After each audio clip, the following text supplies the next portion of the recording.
বছরের শেষ চন্দ্রগ্রহণ দেখা যাবে আজ রাতে। আকাশ মেঘমুক্ত থাকলে বাংলাদেশ থেকেও এই বিরল দৃশ্য উপভোগ করা সম্ভব হবে। রোববার রাত থেকে শুরু হয়ে সোমবার ভোর পর্যন্ত স্থায়ী হবে এই গ্রহণ। আন্তঃবাহিনী জনসংযোগ অধিদপ্তর জানিয়েছে, চন্দ্রগ্রহণ স্থায়ী হবে মোট 7 ঘন্টা 27 মিনিট। বাংলাদেশ সময় অনুযায়ী রাতে 9টা 28 মিনিট 25 সেকেন্ড থেকে শুরু হবে পেনুম্ব্রাল গ্রহণ, আর রাতে 10টা 27 মিনিটে আংশিক গ্রহণ। রাত 11টা 30 মিনিটে শুরু হবে পূর্ণগ্রাস।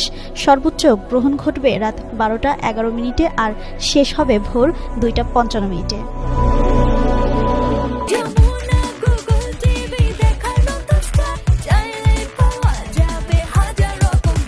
এই পূর্ণগ্রাস চন্দ্রগ্রহণকে বলা হচ্ছে সুপার ব্লাড মুন, কারণ এই সময় চাঁদ সাধারণ সময়ের তুলনায় 7% বড় এবং 15% বেশি উজ্জ্বল দেখাবে। সম্পূর্ণ গ্রহণ দেখা যাবে পূর্বে ইন্দোনেশিয়ার হিলা দ্বীপ থেকে পশ্চিমে কেনিয়ার মোম্বাসা পর্যন্ত।